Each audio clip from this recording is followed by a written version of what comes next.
and we boast in the hope of the glory of God. A glorious hope takes care of our future. All Christians will one day share in God's glory. If that doesn't make you go, well, nothing will. What's the word? At least one person, I guess. That's you and me then, Bruce. We're to glory, revel, and boast about it, both as individuals and as a church. It's not a vague hope, such as hoping the fickle English weather will bring us sunshine and 40 degrees tomorrow. Rather, it's an assured and confident hope. But a hope in what? Or rather, who? It's an assured hope in the glory of God. This confidence, this hope, yet again, is in God himself, not in anything that we can do ourselves, not in anything but the amazing and wondrous work of his Son, Jesus Christ. He is our hope and our certainty. We have a glorious future ahead of us. Do you believe it? You could look as if you believe it. Our hope is to be like Jesus in every facet of our life, letting him permeate everything. Jesus was and is the outshining of God's glory. We are to putting confidence in anything else is temporary, weak, unfulfilling, conceited, and ultimately a failure.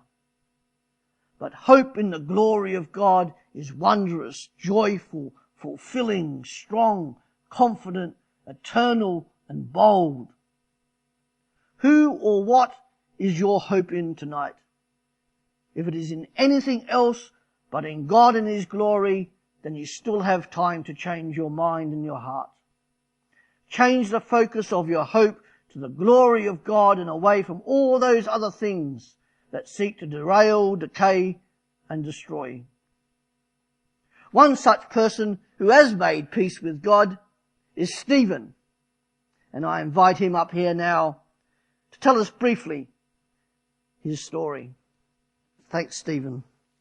When I was 15, my mother passed away. I rebelled against God and blamed it on God.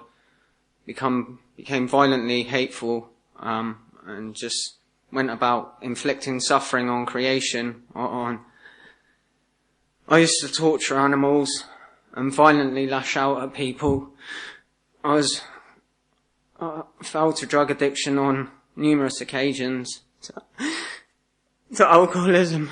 I was once imprisoned for nearly murdering a man. My life just consisted of bitterness and emptiness. Sorry. I didn't have any hope, anything. To me, I hated myself and I hated everything and everyone around me.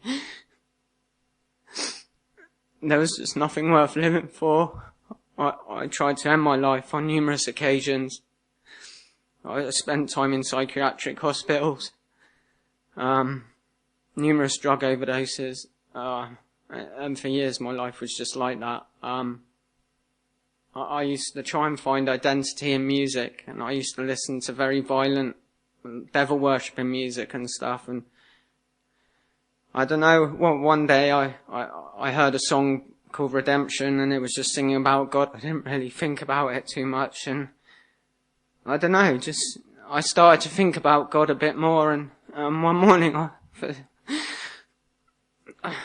opened the Bible to try and read it and found myself in tears and just fell to my knees and cried out to God. And now it's just changed because I have no hate in my heart.